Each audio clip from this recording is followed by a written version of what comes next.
Bien, buenas tardes. Empezamos, si les parece. Miren, empezamos después de la interrupción de la semana pasada.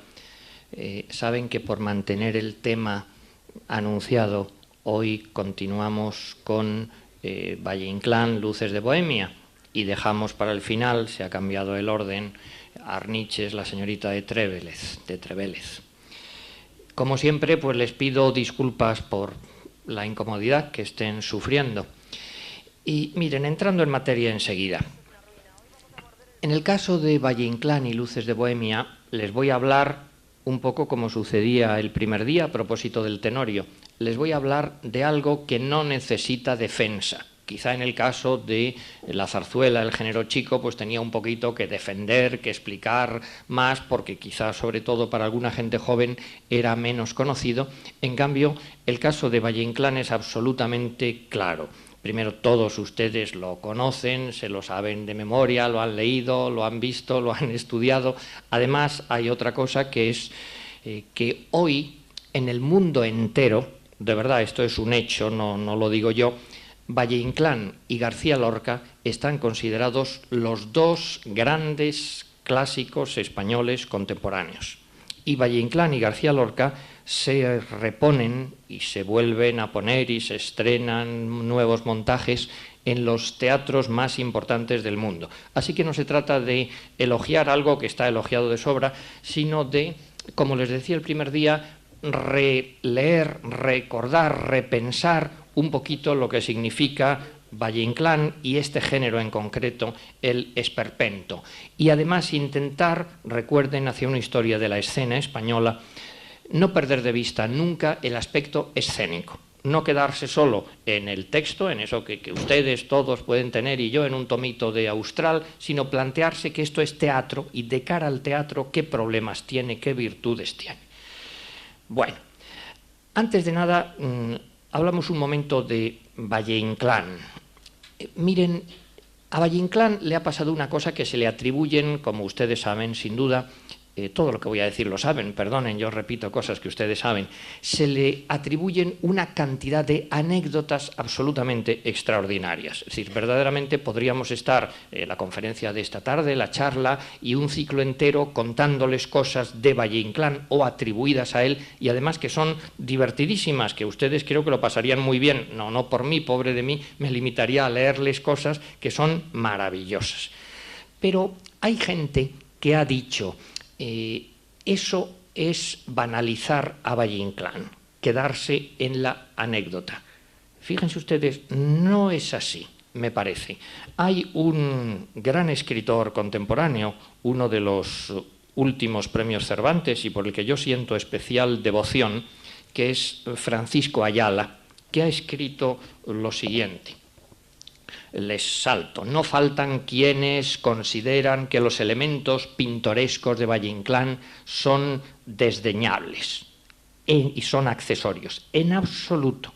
Aún diría que tratándose de Valle Inclán asumen una importancia de primer plano, que son esenciales, porque como Quevedo, y fíjense que en el caso de Quevedo sucede lo mismo, que se le han atribuido multitud de anécdotas maravillosas, unas auténticas, otras no reales suyas, como en el caso de Quevedo, Valle Inclán, dice Francisco Ayala, pertenece a esa clase de personalidades cuya vida es manifestación solidaria e inseparable de su obra. Es verdad, dicho de otra manera, que Valle Inclán compuso una figura, hizo de sí mismo una figura, si quieren, una figura externa, una figura teatral. Saben que Ramón Gómez de la Serna le llamaba la mejor máscara a pie que pasea por Madrid. Él hizo de sí mismo un personaje teatral. Si ustedes recuerdan la famosa boutade, la famosa frase de Jean Cocteau, de que Víctor Hugo era un loco que se creyó Víctor Hugo, pues bien, Valle Inclán era un genio que se creyó Valle Inclán. Es verdad que se lo creyó desde el principio, incluso luchando con la incomprensión de la sociedad, luchando de modo rebelde contra toda una serie de circunstancias que hacían que no vendiera sus libros, que sus obras no se pudieran representar, que no se le diera la importancia que merecía, pero que él creía en sí mismo, creía en el tipo de literatura que estaba creando y pasaba hambre, dificultades, todo lo que hiciera falta con tal de mantener esa figura personal y estética. Así pues, esas anécdotas no son en absoluto, les decía, desdeñables, no son pintorescas sin más. ¿Cuáles? Que nos informan un poco del tipo de persona que era. Pues miren, muchas, un personaje que lo mira por otro lado con escasa simpatía, como Baroja. Saben que Baroja era, en fin, muy acre en sus juicios, muy poco benévolo, digámoslo así. Nos cuenta cosas tremendas sobre el carácter de Valle Inclán. Dice que yo le presenté un día a Unamuno y en un espacio de 20 metros de haberle conocido, riñeron, se separaron y estuvieron mucho tiempo sin hablarse. También Unamuno era de cuidado, por supuesto. Dice, una vez yendo con él por la calle Mayor, con Valle Inclán, por la calle Mayor de Madrid, se detuvo a hablar con un señor desconocido. A las pocas palabras que cambiaron, sucedió una serie de garrotazos que se propinaron con el consiguiente escándalo y la intervención de los guardias. Fíjense, conocer a alguien y al momento ya pelearse. Ahora bien, ojo, tampoco sería justo de ninguna manera el que tuviéramos la imagen de Valle Inclán como una especie de energúmeno, de persona, digamos, desagradable o mal educado. Yo les puedo decir que hay dos personas, en fin, que yo he tenido la fortuna de conocer y de ser amigo de ellos. Uno ha muerto hace poco, que era Luis Calvo, y el otro felizmente vive, que es el doctor Domingo García Sabel. Pues bien, los dos insistían muchísimo en una cosa, que Valle Inclán era educadísimo y respetuoso con los demás. Ahora, por supuesto, con unas explosiones de cólera tremendas cuando le tocaban sus puntos sensibles. Y sus puntos sensibles tenían que ver con que a eso voy, que no se trata de hacer gracias, digámoslo así, gratuitamente, sino de mantener una concepción de la vida y de la literatura y del arte absolutamente exigente. Ejemplos. Valle Inclán publicó una vez una autobiografía. Dice que se monta en un barco en la Dalila. A bordo de la Dalila asesiné a Sir Roberto Jones. Fue una venganza digna de Benvenuto Cellini. Os diré cómo fue, etc. Solamente el capellán sospechó de mí. Yo lo adiviné a tiempo y, confesándome con él pocas horas después de cometido el crimen, le impuse silencio antes de que sus sospechas, etc. Naturalmente, no está, digamos, queriendo ser gracioso, no está queriendo engañar, está haciendo literatura, está creando literatura, creando arte con su vida. Una vida, además, y eso me parece importante subrayarlo, una vida que fue bastante miserable en el aspecto cotidiano, bastante triste, bastante pobre, precisamente por defender su independencia de artista creador, que no se sometía en absoluto al público. A mí me gusta mucho al lado de el maravilloso Valle Inclán del Penacho, que vivió un poco como Cyrano de Bergerac, como una figura literaria, pues recordar los testimonios que tenemos, por ejemplo, de Ramón Sender. Ramón Sender era entonces un joven periodista y nos cuenta que fue a visitarlo para entrevistarle y que estaba Valle Inclán haciendo la cena para sus niños pequeños y cortando patatas, por supuesto, y le llamaba a la niña y le decía que no tienes calcetines, pues sí, que los he lavado, que están ahí. Es decir, llevando una vida de verdad de bohemio. No tengo mucho tiempo, si no hablaríamos de que Valle Inclán vivió de verdad esas luces de la bohemia que se aleja y que desprecia al burgués, al que tiene éxito en la vida, porque se considera un sacerdote del ideal literario, que él tiene su religión y que así como hay personas que consagran, en fin, su vida a Dios, a un ideal humanitario, a lo que ustedes quieran, pues él lo consagraba a un ideal de belleza y por eso sufría. pero sufría realmente. Aquí no hay literatura ninguna. Sufrimientos reales. Pues miren, a mí me gusta contar multitud de anécdotas. Por ejemplo, cuando le tienen que hacer una transfusión de sangre y entonces los amigos, enseguida los escritores se ofrecen y don Ramón dice, no, sangre de ese no, que la tiene llena de gerundios, que se me pegan, ¿no? O cuando pasea, en fin, es un tema que a mí me divierte, pero que creo que tiene una seriedad de fondo. Les estoy intentando contar cosas divertidas, por supuesto, pero que tienen una seriedad de fondo. Pasea Valle Inclán con sus amigos por los alrededores de Madrid, por el Manzanares, y entonces ven una nube de polvo que se levanta en el horizonte. Es que entonces los toros bravos se trasladaban no en camiones, sino los trasladaban los vaqueros a caballo, y se habían desmandado, como en las películas del oeste, si ustedes recuerdan Río Rojo, por ejemplo, una estampida, y venían hacia ellos una manada de toros a todo correr. Entonces, lógicamente, los amigos se suben corriendo a unos árboles y don Ramón se queda quieto, impávido. Y los toros, como es, en fin, normal en un caso así, no le hacen ni caso, pasan de largo a su lado y ya está. Bien. Y al pasar, dice don Ramón del Valle Inclán, toritos a mí. Toritos a mí quiere decir que está repitiendo la imagen maravillosa, si ustedes recuerdan, de Don Quijote, cuando dice leoncitos a mí. Es decir, que está haciendo literatura, si ustedes quieren, por supuesto, pero está haciendo literatura con unos toros reales que le podían haber destrozado y que entonces se juega la vida, pero la vida de verdad, con tal de mantener ese gesto noble que corresponde a la imagen que él tiene de sí mismo, que pone en peligro su vida de verdad por la estética, digámoslo así. Hay otro episodio bien conocido, lo ha convertido en un episodio de novela Ramón Pérez de Ayala en Troteras y Danzaderas, que es que yendo Valle Inclán por las calles de Madrid, de repente ve que hay mucha gente que se arremolina porque se ha caído de un andamio un albañil y se ha roto las piernas. Entonces está la mujer allí llorando, en aquella época, en fin, no había seguridad social ni nada de esto, diciendo que va a ser de nosotros, ya el único que ganaba dinero para la familia, ya no podremos llevar un sueldo a casa. Entonces aparece Valle Inclán y dice, ¿qué pasa? ¿Cuál es el problema? Pues nada, que va a quedar inválido. ¿Y qué solución hay? Bueno, si tuviéramos tanto dinero, se le podría comprar un aparato ortopédico, pero no lo tenemos. Entonces Valle Inclán le dice, tome ese dinero que es el único que él tenía para todo el mes. Y entonces, sin decir quién es él, sin decir su nombre, la señora, cuando él se aleja, grita, ¡viva Don Quijote!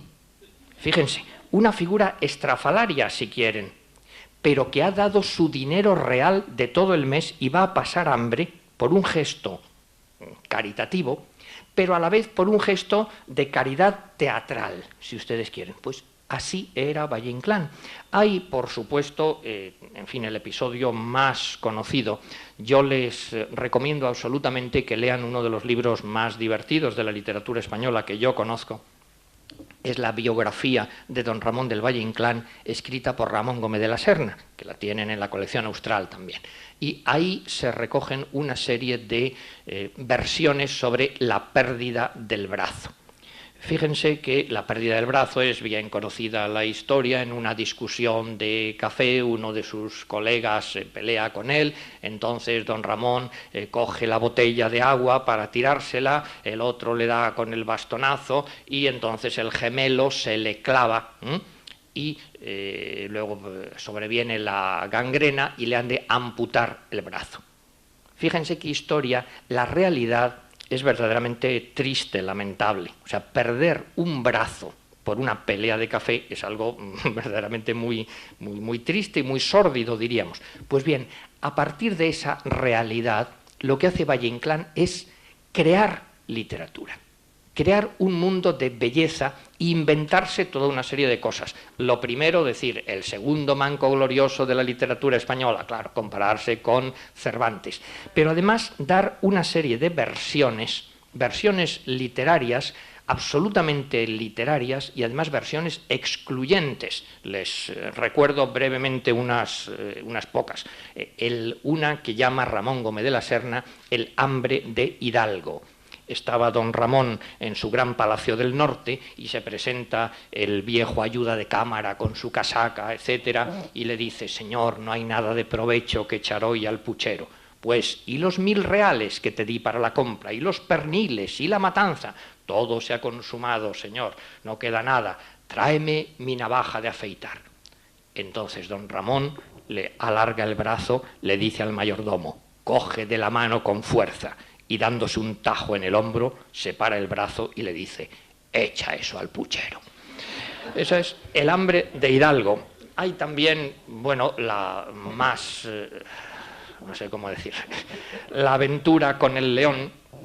Le perseguía por el desierto un león cada vez más cerca, cada vez más cerca. ¿Qué le quedaba? O morir desgarrado por un zarpazo en el corazón, o arrancarse el brazo y tirárselo a la fiera. No lo dudó. Mientras el león se comía el despojo, él se pudo salvar.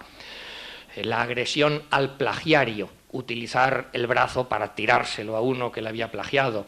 Y la nueva mujer de Putifar dice: aquella mujer no era de esas a las que se deja la túnica o la americana, cuando al huir se agarran como náufragos a la ropa del que se va.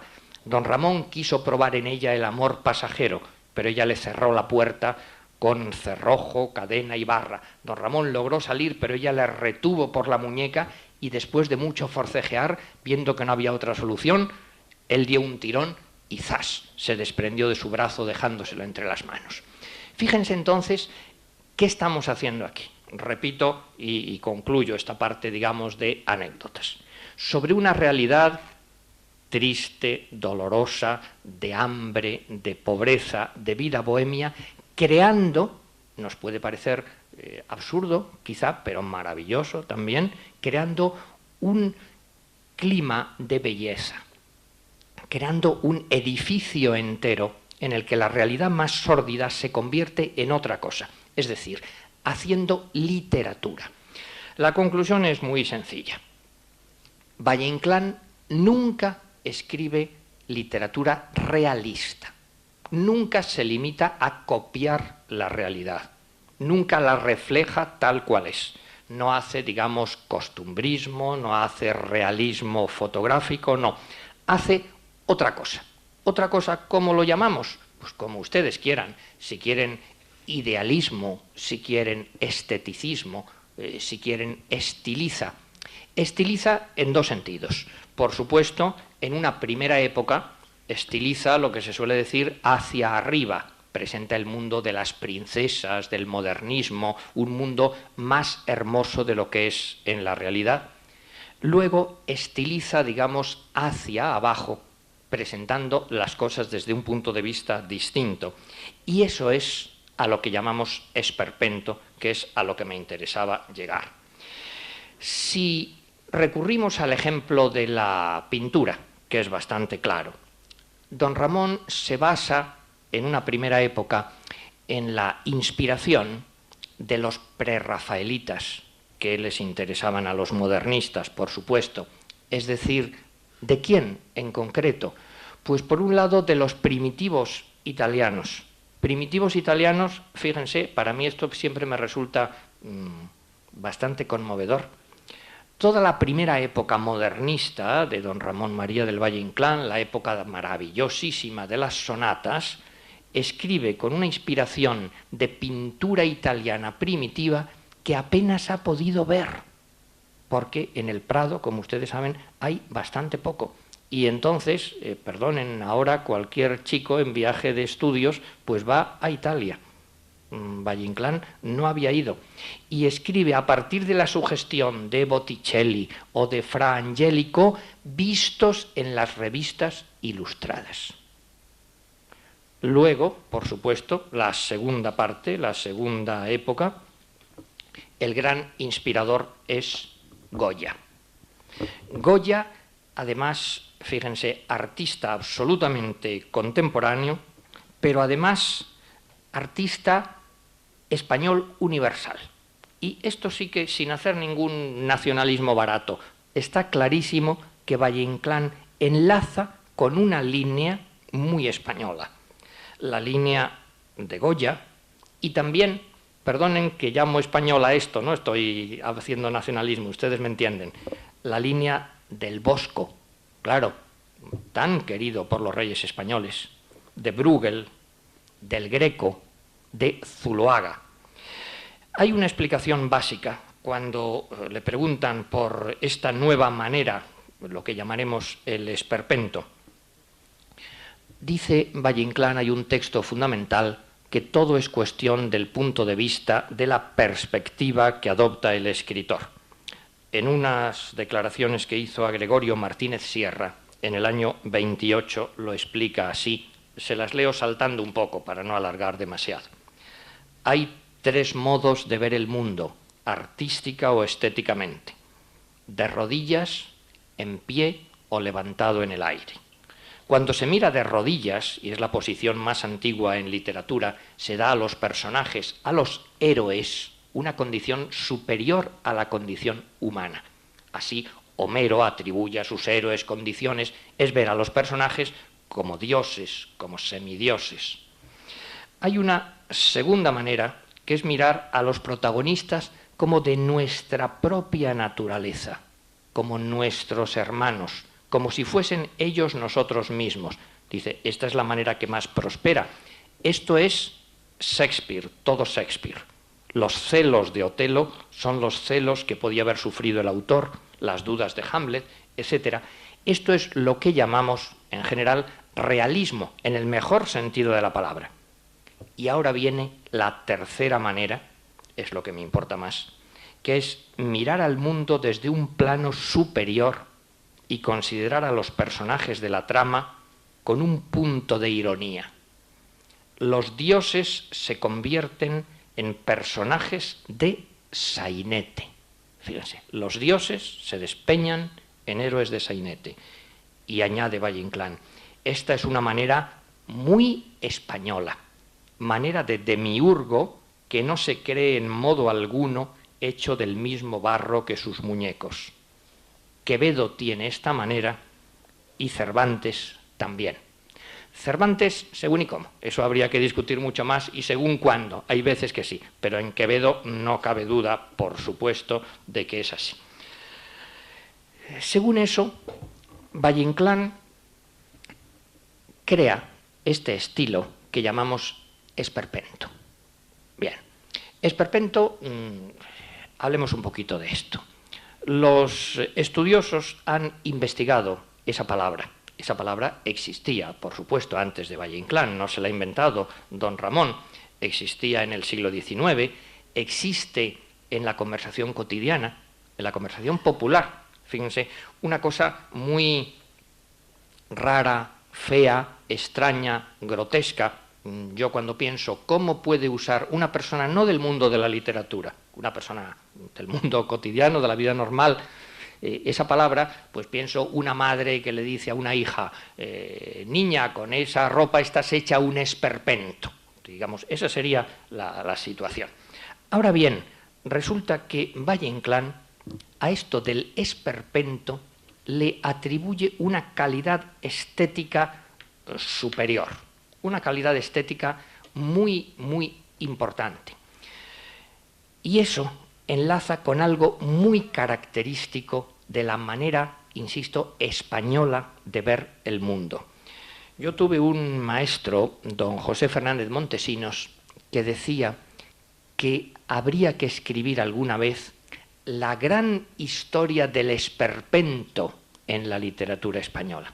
Que no empieza en Valle-Inclán, que empieza desde el comienzo, supongo, en la Edad Media, sin duda ninguna. Hay momentos pre-esperpénticos en la literatura y en la vida española. Si quieren, jugamos con lo más próximo. El esperpento existe, sin duda, en las obras satíricas del siglo XV, pero la semana pasada, y lo digo en fin, con absoluta objetividad, no sé si ustedes han leído que con motivo de la huelga general ha habido dirigentes sindicales y políticos, cada uno lo dice a su manera, que ha dicho, esta es una España esperpéntica. Fíjense. Es decir, que Valle Inclán ha conseguido algo que es muy, muy difícil y que es signo de calidad extraordinaria. Cuando yo ahora vivo, en fin, una situación de un determinado tipo, digo, voy a una ventanilla y me asombro de las cosas horrorosas que pasan y que no se resuelve y no lo entiendo y es una cosa absurda, monstruosa, incomprensible. Digo, eso es una situación kafkiana. Fíjense, hemos conseguido que forme parte del lenguaje popular, a un cierto nivel cultural, claro, una situación kafkiana. Y, por desgracia, la realidad nos presenta multitud de ejemplos de situaciones kafkianas. Pues bien, Valle Inclán nos ha enseñado que es una España esperpéntica. Y, por desgracia, lo ha sido a lo largo de la historia y en algunos aspectos, pues me temo que lo sigue siendo. Es decir, que ha dado con una beta española muy importante. Decía Pedro Salinas que el esperpento es un arte de desesperados, un arte de pesimistas, y que ante esa realidad terrible, que muchas veces tan cruda, tan dura, que es la realidad española, reacciona por una vía de un peculiar humor negro, si ustedes quieren, pues la vía de Goya, por supuesto, la vía de Luis Buñuel. Y fíjense una cosa, insisto con esta, no sé si metáfora, con esta manía mía, que no es nacionalista. No es raro que esto del esperpento haya surgido en España. Perdonen. La literatura francesa, la literatura inglesa, como la vida francesa y la vida inglesa, tienen otro tono en general, otro nivel, pero en cambio estas personalidades tan broncas, tan duras, tan extraordinarias, como Goya, o como Luis Buñuel, o como don Ramón del Valle Inclán, son verdaderamente celtibéricas, carpetobetónicas, como ustedes quieran llamarlo, salen con una fuerza individualista. Se ha dicho muchas veces que la realidad española ha sido, para el hombre de letras, para el hombre del mundo de la cultura, no ha sido una realidad fácil, agradable, no ha sido una sociedad que trate bien a sus creadores, a sus intelectuales. Claro, pero es que a veces en la vida que te traten bien es agradable, pero te puede hacer conformista. A Valle Inclán le trataron muy mal, pero eso le dio una fuerza para romper con toda la literatura de su época y con todo el teatro, una fuerza absolutamente extraordinaria. Por eso, todavía hoy, Valle Inclán sigue siendo motivo de asombro y también de escándalo fuera de España. Hay gente que le gusta mucho cuando ve una obra de teatro suya y hay gente que cuando ve Luces de Bohemia se horroriza. En un momento, fíjense, en el cual en el mundo, y me estoy pasando, pero en el mundo es frecuentísimo hoy, en el mundo teatral, ver obras de teatro, pues ¿qué les diría yo? De teatro del absurdo, de teatro con erotismo, de teatro de la transgresión. Y el público, el gran público de París, de Londres, de estos sitios, pues lo acepta todo, lo conoce todo, es un público muy culto. Llega Valle Inclán y es motivo de escándalo. ¿Por qué? Porque ven ahí una fuerza dentro, una fuerza que nace pues del sufrimiento, de la rebeldía auténtica. Bien, ¿en qué consiste esto del esperpento? Pues miren ustedes, hay muchas explicaciones. Valle Inclán nos da algunas preciosas que hay que recordar, explicaciones primero en verso, con más sentido del humor. En La pipa de Kif escribe: esa musa grotesca, ya no digo funambulesca, que con sus gritos espasmódicos irrita a los viejos retóricos y salta luciendo la pierna, ¿no será la musa moderna? La musa moderna que molesta a los clásicos porque luce la pierna, como una cabaretera, digámoslo así. Insiste en la farsa y licencia de la reina castiza, con un ritmo y con una musicalidad maravillosos. Mi musa moderna enarca la pierna, se cimbra, se ondula, se acomba, se achula con el ringo-rango rítmico del tango y recoge la falda por detrás. Eso es el esperpento, ¿comprenden? Esa broma desgarrada que nace de la tragedia. ¿Cómo diríamos, en fin, si no lo conociéramos, cómo intentaríamos definirlo un poco en estética? ¿En qué consiste eso? Pues consiste en una estilización hacia abajo, en poner el esteticismo propio del modernismo al servicio de las ideas de la generación del 98. Esta es la teoría de Pedro Salinas, claro. Con lo cual, Valle-Inclán en el esperpento está uniendo y reconciliando las dos grandes corrientes, digamos, del comienzo de siglo en España. La belleza del modernismo puesta al servicio de la visión crítica del 98. Pero es también el modernismo un arte de caricatura. Y eso me interesa subrayarlo porque es algo bastante sencillo de entender. Se ha hablado también de lo grotesco, se le ha relacionado, por ejemplo, con formas y con estéticas del cabaret alemán, pero dejemos en la medida de lo posible la pedantería y digamos algo muy sencillo, la caricatura. Valle-Inclán lo que hace es, a partir de la realidad, exagerar algunos rasgos, con una intención crítica. Y así surge el esperpento. Pero claro, la caricatura se basa en unos rasgos reales que existen, porque si no, no tendría gracia. Si yo veo una caricatura de un señor inmensamente gordo, o inmensamente narigudo, o inmensamente delgado, ya sé que la realidad no es así, pero sé que en la realidad él es gordo, o narizotas, o delgado, y por eso, como exagera mucho el dibujante, me hace gracia y me río más. Quiero decir, aquí hay dos elementos. Por una parte, la realidad, y estoy en lo de antes, por otra, la estilización. Y lo admirable en Valle-Inclán es el equilibrio entre las dos cosas. Los críticos, cuando se han ocupado de definir el esperpento, pues han discutido sobre los dos aspectos. Para unos, y gente muy, muy respetable, lo fundamental es la estilización. Es decir, que en el esperpento Valle-Inclán está haciendo literatura, pero otros insisten en ese fondo realista. Hay también un maestro mío que murió no hace mucho, Ricardo Gullón, escribió un trabajo muy importante que se titula exactamente así, Realidad del esperpento, donde defiende que el esperpento no es una técnica desrealizadora, no es para huir de la realidad, sino, les leo textualmente, un método de acercarse a la realidad de una manera más lúcida y más desengañada que la habitual en el llamado realismo.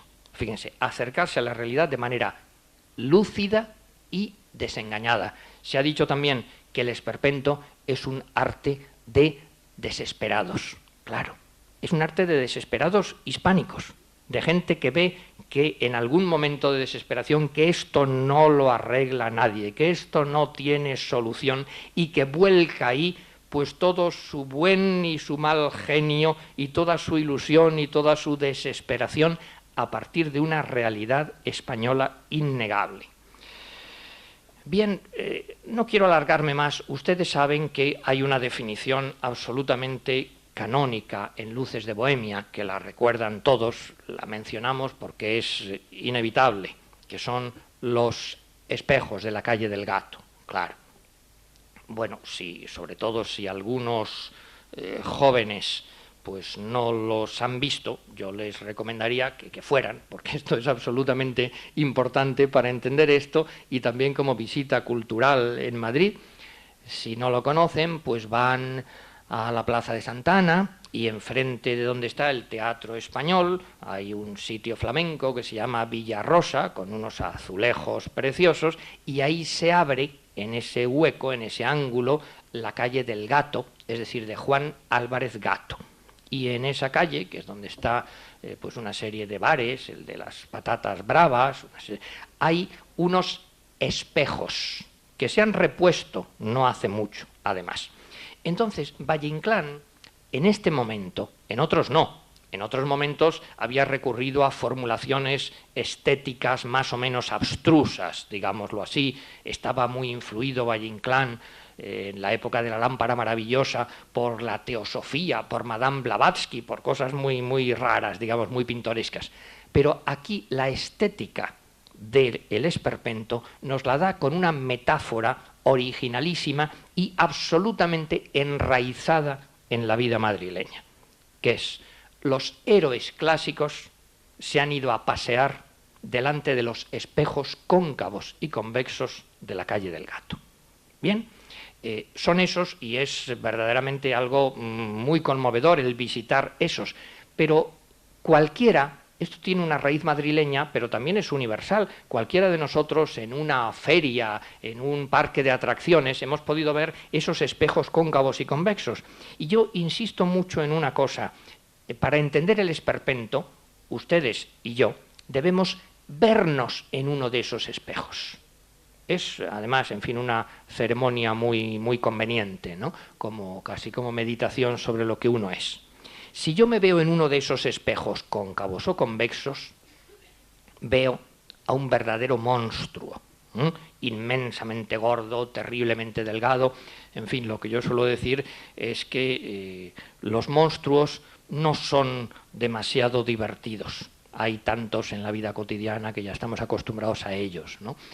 Lo terrible es que yo veo un monstruo que soy yo. Eso sí que es terrible. Que yo me reconozco, pero a la vez caricaturescamente hinchado, exagerado. Y claro, eso es una reflexión muy, muy terrible. En esa maravillosa escena de Luces de Bohemia, en ese paseo nocturno por las calles de Madrid, dialogan Max Estrella y Don Latino. Dice Max: la tragedia nuestra no es una tragedia. Pues algo será, el esperpento. Dice Max: el esperpentismo lo ha inventado Goya. Los héroes clásicos han ido a pasearse en el callejón del Gato. Y el contrapunto popular, Don Latino: estás completamente curda, palabra muy popular. Sigue Max: los héroes clásicos reflejados en los espejos cóncavos dan el esperpento. Y ahora viene una razón muy importante. El sentido trágico de la vida española solo puede darse con una estética sistemáticamente deformada. ¿Qué quiere decir esto? Pues que el esperpento, siendo una creación estética maravillosa, no es un puro juego gratuito como los que cultivará en los años 20, más o menos en la misma época, la vanguardia. No se trata de hacer caricatura, por divertirse. Hay una razón profunda. Repito, el sentido trágico de la vida española solo puede darse con una estética sistemáticamente deformada, no deformada en algún momento, sino como sistema. Le contesta Don Latino otra vez con el lenguaje popular: miau, expresión muy arnichesca, claro. Miau, te estás contagiando. Continúa Max: España es una deformación grotesca de la civilización europea. Salto un poco y dice Max Estrella: la deformación deja de serlo cuando está sujeta a una matemática perfecta. Mi estética actual es transformar con matemática de espejo cóncavo las normas clásicas. ¿Y dónde está el espejo? Max: en el fondo del vaso. En el fondo del vaso. El vaso de la borrachera, claro, el vaso de la bohemia, del ajenjo, dirían los bohemios franceses, de la liberación, pero también en el fondo del vaso simbólico. Hay una obra, antes les mencionaba a Francisco Ayala, hay una obra que se titula así: El fondo del vaso. Llegar a la realidad en su fondo, apurando hasta las heces la amargura, el dolor, la desesperación, tomando conciencia de todo, pero no poniéndose no poniéndose trascendental, eso siempre, no te pongas estupendo, dice don Ramón siempre, no poniéndose estupendo, no poniéndose como los existencialistas franceses o como los filósofos alemanes, no sacando de esto consecuencias con lenguaje filosófico, sino con lenguaje popular, reflejándolo de una manera descarnada y a la vez humorística. Esa es la peculiaridad del esperpento, que se podría enlazar, y se ha hecho, se podría relacionar con muchas formas de teatro, digamos, desesperado europeo contemporáneo. Se ha relacionado con el teatro épico de Brecht, con el teatro del absurdo, con el teatro de la crueldad de Artaud y de Jarry, con el teatro de muñecos, con el teatro poético de Singe. Pero esta mezcla agridulce de desesperación y humor verdaderamente es algo muy peculiar español y que sigue todavía impresionando muchísimo a la gente. Este bajar al fondo del vaso, pero no de un vaso filosófico, no del vaso de Nietzsche o de Schopenhauer, del vaso de unos espejos cóncavos y convexos que todos nos podemos encontrar en una taberna o en una feria, en cualquier sitio popular. Por eso, claro, cuando queremos saber, ¿y a Valle Inclán qué teatro le gustaba? ¿En qué teatro se inspira? Y ahora lo comentaré un poquito más. Le gustaba Arniches, el sainete, y por eso tiene explicación que lo junte aquí en este ciclo, aunque a mucha gente le pueda parecer extraño. Y le gustaba Shakespeare, naturalmente. Y le gustaban las parodias, ese teatro cómico que les he dicho, tan pintoresco, tan divertido. Alonso Zamora Vicente ha descubierto cómo de alguna manera el esperpento hace una operación estética similar a la de las parodias. Que Sansón y Dalila se convierte en Simón es un lila. Que la bofetada se convierte en este teatro de parodias en el mojicón. Que dos fanatismos se convierten en dos cataclismos.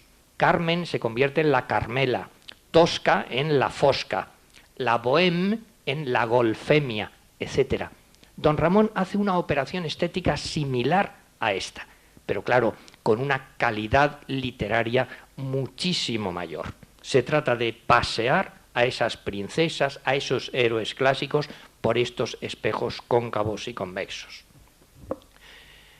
Según esto, la calidad literaria de Valle Inclán es absolutamente innegable e indiscutible.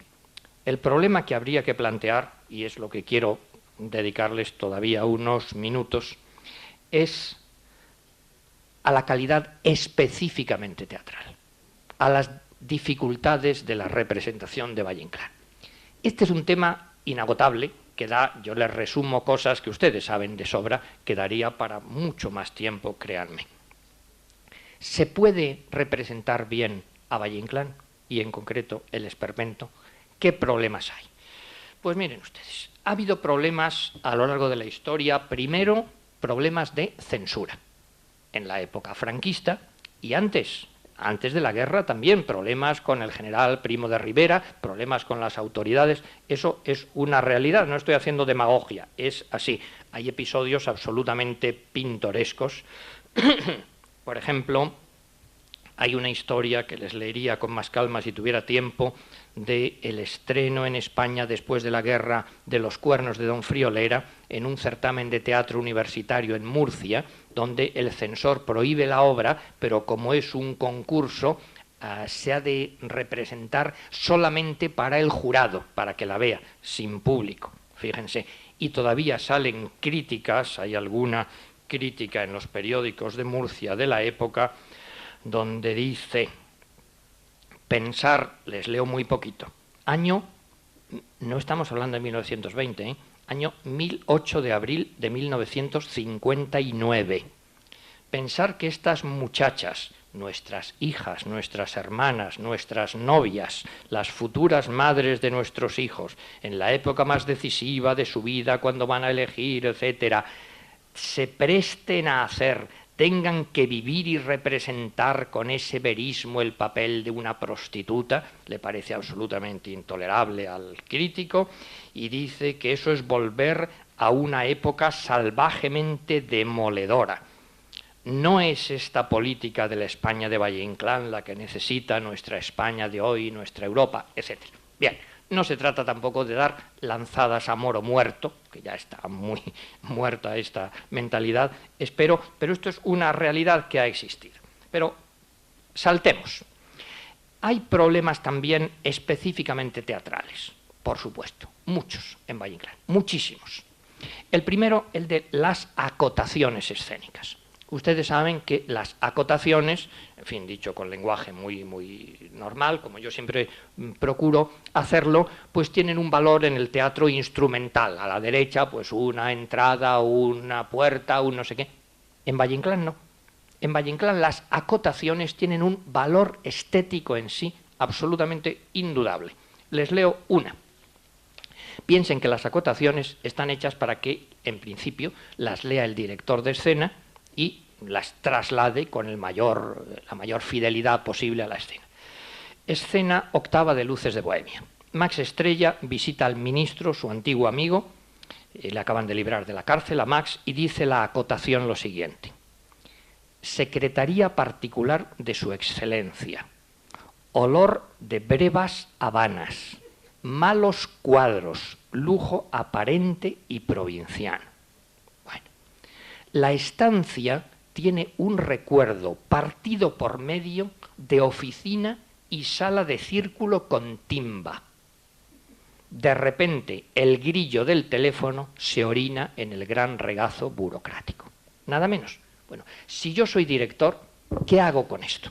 Director de escena, piensen ustedes, le encargo a un escenógrafo, deme usted una estancia que tenga un recuerdo partido por medio de oficina y sala de círculo con timba. Y sobre todo, puedo decir, suena el teléfono, suena el timbre del teléfono, pero el grillo del teléfono se orina en el gran regazo burocrático, es, digamos, una greguería, una metáfora poética preciosa. ¿Eso cómo se lleva a la escena? Muy difícil.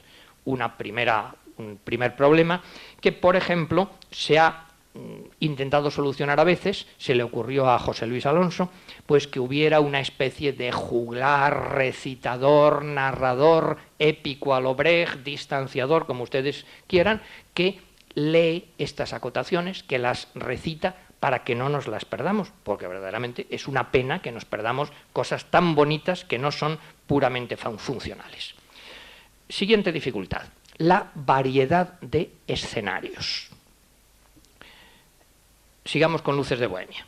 Recordemos qué escenarios tiene: la buhardilla de Max, la cueva de Zaratustra, la taberna de Picalagartos, una calle madrileña, zaguán en el Ministerio de la Gobernación, el calabozo, la redacción del Popular, la secretaría de su excelencia, un café, otra vez la calle. ¿Qué hacemos con eso? Es un problema, no hay que disimular el problema. Bueno, hay soluciones extremas. Una, prescindir de todo y hacer, como hizo Tamayo, pues una especie de ciclorama, en fin, un fondo donde se recortan las figuras, sea contraluz, y no se ve propiamente nada. Otra cosa más, nada en concreto me refiero, lo que hizo Lluís Pascual después, pues un sistema muy complicado de unos paravanes, digamos, de estilo japonés, que suben, bajan, sugiriendo espacios, en todo caso, muy complicado. Más aún, don Ramón inventa y escribe y propone escenas muy difíciles de llevar a la práctica. Les pongo ejemplos no solo de Luces de Bohemia, sino, en fin, de alguna otra obra. Hay una maravillosa, el final de La Rosa de Papel, cuando ha muerto una señora del pueblo y el marido borracho se dedica a buscar el dinero que cree que ella, en fin, ha escondido. Y no encuentra el dinero de la muerta por ningún lado, está la muerta tumbada en escena en el ataúd con cuatro cirios, y el marido intenta mirar entre el colchón, entre la ropa. Buscándola, descubre que, a ver cómo lo digo discretamente, su mujer muerta es mucho más atractiva sexualmente de lo que él había imaginado en los últimos tiempos, y hay una mezcla de erotismo, muerte, algo verdaderamente bastante duro. Acaba lanzándose sobre ella borracho, caen las velas y todo se quema. Todo se quema. ¿Qué pasa? Se incendia el teatro todas las noches, ¿se dan cuenta? Escenas verdaderamente difíciles. O como en las comedias bárbaras, cuando una mujer es devorada por un mastín en escena, una actriz cada noche devorada, o una pareja que está, en fin, refocilándose en la cama en primer plano de manera muy espectacular, con gritos, jadeos, etcétera, todo lo que quieran, mientras por detrás aparece otro, un personaje con un esqueleto a cuestas, pero el esqueleto tiene todavía carne pegada, entonces coge un gran cacharro que lo llena de agua, enciende fuego, echa el esqueleto para que se le vaya quitando la carne. Bueno, son escenas, como ustedes comprenderán, que pueden ser maravillosas, pero bastante complicadas. ¿Qué sucede con esto? Pues miren, he hecho la pregunta, ahora intento darles la respuesta. En primer lugar, Valle-Inclán escribe para un tipo de teatro que no había en su tiempo. Hoy, para empezar, cualquier teatro un poco bueno, pues dispone de una maquinaria técnica muy perfeccionada. Es muy caro, el único problema es que es muy caro, pero hoy en el teatro se puede hacer casi todo. Pero además, lo que me importa más subrayar, es que ya ha pasado la época del naturalismo en el teatro. No solo en los textos, sino también en la forma de representar.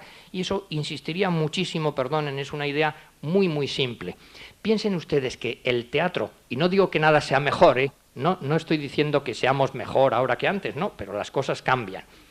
El texto de Benavente va unido a un tipo de decorado, va unido a unos telones pintados, a unos muebles reales y a una forma de actuar.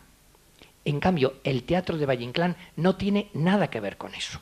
No nos sitúa, Ruiz Ramón ha insistido mucho en la importancia de eso, no nos sitúa en un ambiente burgués de una ciudad de provincias española, en esa Moraleda, sino que nos sitúa en un páramo, en medio del bosque, en una llanura inmensa, donde corren vientos apocalípticos y por allí aparece un personaje que es una especie de demonio gallego que lanza un grito, un ijujú. Bueno, esto no tiene nada que ver. Ustedes saben, piensen también la dificultad para un actor. O sea, un actor de los años 20, acostumbrado a tener entre sus cualidades, pues un poco del tipo, con todos los respetos lo digo, créanme, no quiero hacer caricatura ni crítica de nada, estoy definiendo. Imagínense ustedes, pues un actor, digamos, del tipo de lo que ahora podría ser Arturo Fernández. O sea, un galán bien vestido, elegante y que se pasea por el escenario con un refinamiento en la forma de hablar, de moverse, y que de repente ha de salir en medio de una llanura casi desnudo y representando las fuerzas telúricas del universo, gritando "ijujú", un grito. Bueno, eso es complicadísimo. Es otra concepción totalmente distinta, el macho cabrío, el demonio, las fuerzas primitivas. Entonces, claro, lo que les estoy diciendo es que el teatro de Valle-Inclán no se sitúa en el tipo de teatro realista o naturalista, insisto, no tiene valor peyorativo, pero que se daba en su tiempo, sino que se sitúa en otro teatro. Cuando yo veo, y probablemente muchos de ustedes lo habrán visto, cuando se puso en escena no hace mucho en Madrid y en París también se puso, las comedias bárbaras se pusieron, esa parte final de las comedias bárbaras, ¿a mí qué me recuerda? ¿Qué tipo de teatro es ese? No hablo del texto, no hablo de lo que se dice más o menos bonito, sino dónde estamos situados, en qué mundo. Pues miren, es evidente. Hay 3 referencias que cualquier persona con un poquito de sensibilidad de conocimiento lo reconoce enseguida. Ese es el mundo de Shakespeare, por supuesto. Piensen ustedes el Rey Lear. Claro, cuando el hombre baja a lo profundo ¿Qué importa que sea en Inglaterra en el siglo tal, o que lo hagan japoneses, o que lo transformen? Da igual, son las pulsiones básicas del hombre. El rey, el amor, que podía no ser rey, el loco, el idiota que le dice la verdad, las hijas, la que le quiere, la que no le quiere, los sentimientos más básicos, más profundos. Valle-Inclán está ahí. Y está ahí también, Valle-Inclán nos recuerda enseguida, literariamente hablando, la Biblia. Claro, si ustedes leen, sobre todo los primeros libros, el Génesis, esas historias terribles de los patriarcas y de Noé y de padres y de hijas y de odios y de asesinatos, eso es Valle-Inclán. Y desde nuestro punto de vista, también diríamos, ese es el mundo de Esperando a Godot, de Beckett. Claro, podíamos jugar con la broma de que a Valle-Inclán le influye Beckett. Es al revés, naturalmente, si ustedes quieren. Ese mundo desolado en que se espera la aparición de algo trascendental. No es el mundo cotidiano, realista, burgués. La conclusión, en fin, por este lado es muy sencilla. Tiene grandes dificultades para la puesta en escena el teatro de Valle-Inclán, por supuesto. Pero hoy estamos mejor preparados que el público de su tiempo para apreciarlo. Porque conocemos en el teatro y en el cine, que influye enormemente a don Ramón del Valle-Inclán, lo cual no quiere decir que sea fácil adaptar sus obras al cine, todo lo contrario, dificilísimo. Pero la visión cinematográfica de grandes masas, de conjuntos corales, de el montaje del cine ruso de Eisenstein, que le influye muchísimo, todo eso nosotros estamos acostumbrados ya, lo vemos todos los días. Entonces, el público de hoy puede efectivamente entender más fácilmente ese tipo de teatro que el que él hacía en su tiempo. Todavía habría que preguntarse, ¿es que Valle-Inclán escribía para el teatro o no? ¿Escribía para ser leído o para ser representado? Bueno, hay multitud de testimonios a favor y en contra de todo tipo. Les leo muy poquito para no alargarme. Hay veces en que Valle-Inclán lo niega rotundamente. Dice, para el teatro, no. Yo no escribo ni escribiré nunca para el teatro. Y además es muy duro con los actores españoles. Dice, he hecho teatro tomando por maestro a Shakespeare, claro. Pero no he escrito nunca ni escribiré para los cómicos españoles. Los cómicos de España no saben todavía hablar, balbucean. Y mientras no haya alguno que sepa hablar, me parece una tontería escribir para ellos. Eso es ponerse al nivel de los analfabetos. Pero ese es don Ramón cuando se pone estupendo, cuando se pone terrible. Porque otras veces nos dice exactamente todo lo contrario. Dice, yo creo que mi teatro es perfectamente representable. Más aún, que al actor español le va muy bien. Fíjense todo lo contrario de lo anterior. ¿Por qué? Porque nuestros actores, dicen, tienen más que nada el sentido de lo popular, de lo desgarrado. Yo creo que mis esperpentos, por lo mismo que tienen una cosa de farsa popular entre lo trágico y lo grotesco, los harían a la perfección nuestros actores. Y tiene mucha razón en eso. Fíjense que lo difícil para un músico español es interpretar a Mozart, porque eso va menos con nuestra sensibilidad. Esa finura, delicadeza.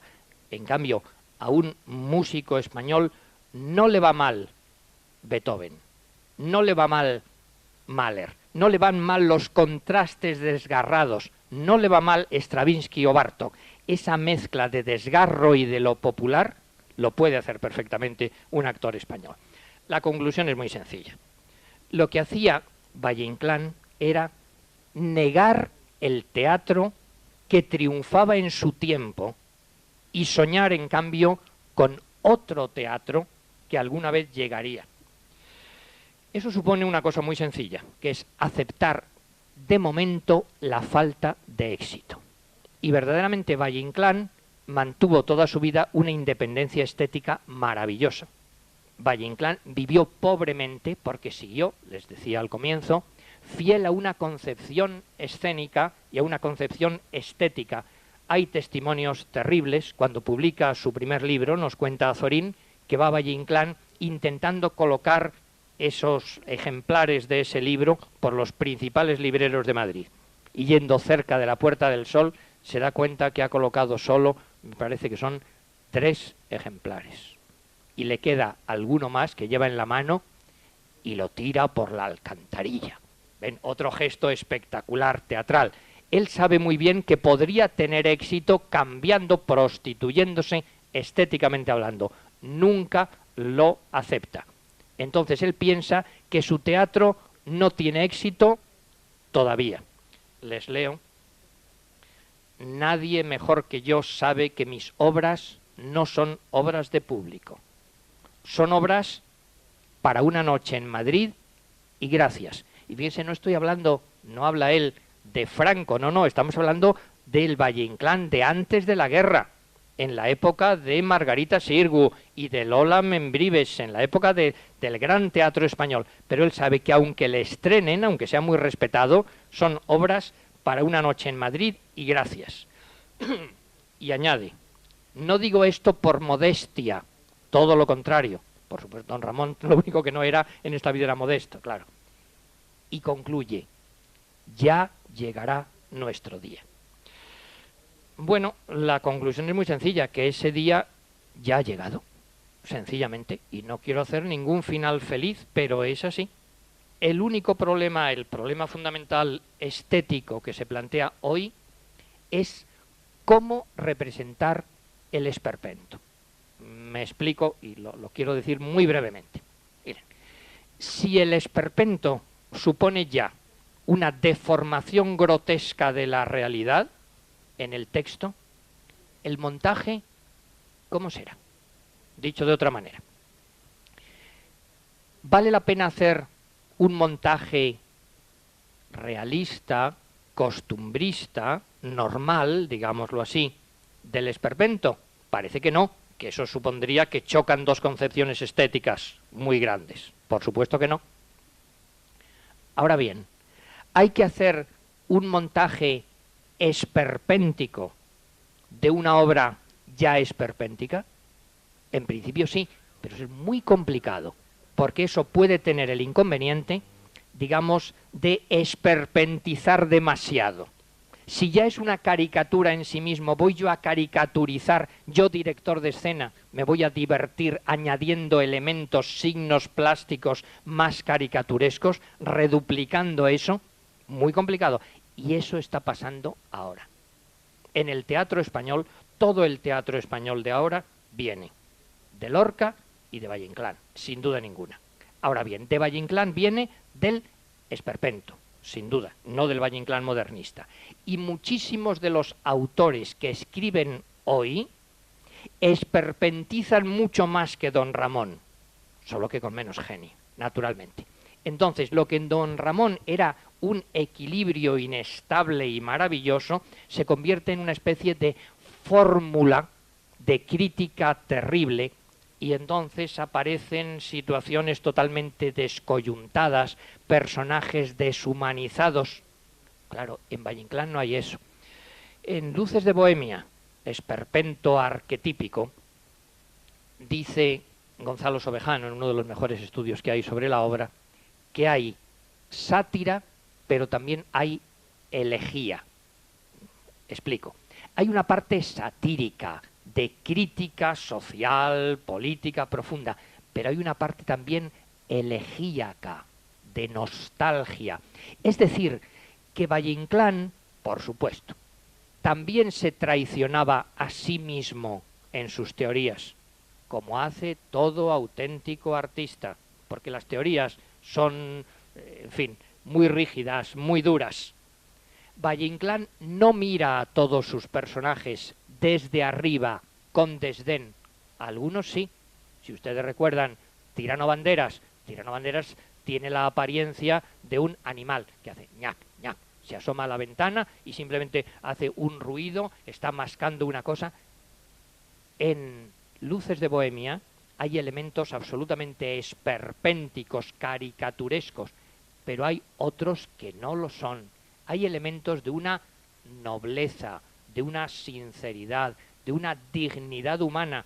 Max Estrella, el primero, por supuesto, y el preso catalán, y la madre que sale con el hijo en brazos, y el obrero que está viendo esa escena, y la familia de Max. Todo eso se puede esperpentizar. En su discurso de ingreso en la Real Academia Española, Antonio Buero Vallejo, que sabe mucho de teatro, claro, además de ser un gran autor, alertaba sobre ese peligro que lo vemos todos los días, el peligro de que los montajes esperpenticen demasiado lo ya esperpéntico.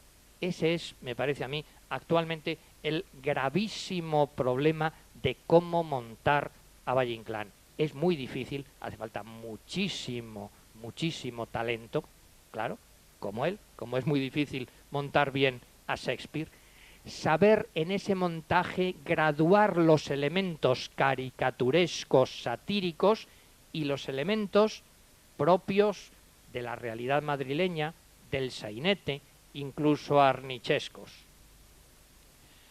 Concluyo ya, no quiero pasarme demasiado del tiempo y de la paciencia de ustedes.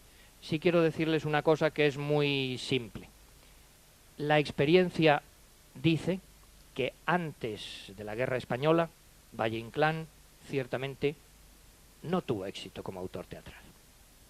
Que después tuvo que sufrir gravísimos problemas de censura de todas clases. Que ahora ha tenido éxito, desde luego. Algunas obras, otras todavía están por redescubrir. Hay bastantes aspectos del Valle Inclán, autor de teatro, que todavía requieren montajes nuevos. Pero en concreto, el esperpento arquetípico Luces de Bohemia ha triunfado en el mundo. Y eso se lo digo como un hecho que nos debe hacer reflexionar también.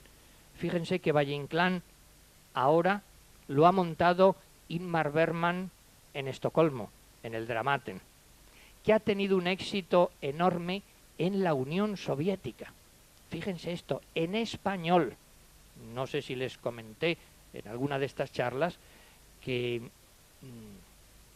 entre las cosas absurdas que yo hago en esta vida, que me temo que son demasiadas, una de las más absurdas que tuve que hacer es escribir un guión de Luces de Bohemia para que lo tradujeran al ruso, para que lo siguieran los espectadores rusos de Leningrado. Y claro, pensábamos, bueno, se enterarán de algo. Fíjense, se enterarán de algo, de un Madrid absurdo, brillante y hambriento de los años 20, sin saber ni qué sentido tiene ninguna de las referencias, ni quiénes son los modelos, ni ese lenguaje tan complicado. En español tuvo un éxito enorme en la Unión Soviética. Y ha tenido un éxito enorme en México, a pesar de los problemas, fíjense, Tirano Banderas, los gachupines, todas estas historias. Hay otra historia que yo me acuerdo, les he mencionado que quizá uno de los más grandes directores de teatro del mundo es el director del Piccolo Teatro de Milán, Giorgio Strehler. Pues yo le he visto en un montaje, en un ensayo de Luces de Bohemia, sabiéndose el texto en español de memoria, corrigiendo a los actores. ¿Qué ocurre? Pues miren, eso no es política, ni es estética, ni es discutible.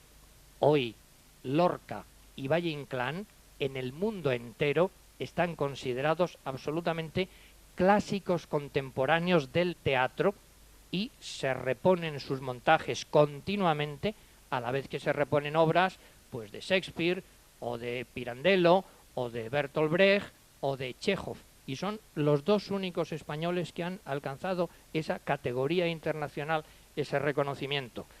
Recuerdo y concluyo que va a hacer ahora 10 años, ¿sí? En febrero del 84 se estrenó en París el nuevo montaje de Luces de Bohemia, dirigido por Lluís Pascual.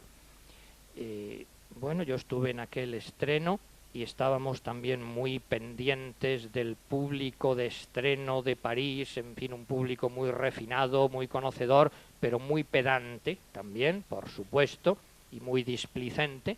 Una obra, piensen, en español, llena de alusiones, frases complicadísimas que cualquier persona española tendría dificultades grandes para entender, cualquier persona de tipo medio. ¿Cómo reaccionarían? Pues les puedo decir lo mismo que les decía antes. Algunas personas, algunos críticos, no les gustó. Otros se quedaron deslumbrados. Nadie se quedó indiferente. Y sobre todo, nadie pensó que era una obra española de 1920. ¿Me entienden? De hace 70 años, en absoluto. Se discutió en París, creando una polémica como la obra más viva, más actual, más revolucionaria y mucho más polémica que muchísimas cosas que ahora pretenden pasar por vanguardia. Resulta que Valle-Inclán, consagrándose al arte, gracias a su rebeldía y a su talento, pues ha conseguido lo que él quería, que llegara su hora. Esa hora en el teatro ha llegado plenamente. Y para nosotros era verdaderamente emocionante comprobar que un texto español, dicho por actores españoles, con director español, con todo español, pues que las divinas palabras de Valle-Inclán seguían fascinando y ahora más que nunca al público internacional. Concluyo, hay una frase que me gusta recordarles, sobre todo en una tarde como la de hoy, tan mala y tan fría y de tanta lluvia. Una vez le pregunta un periodista a Valle-Inclán: ¿se habrá acabado el arte, don Ramón? Y él contesta, magnífico siempre: el arte no se acaba nunca. Y no se acaba nunca porque el arte sirve para pasar el invierno. El arte es la eterna primavera.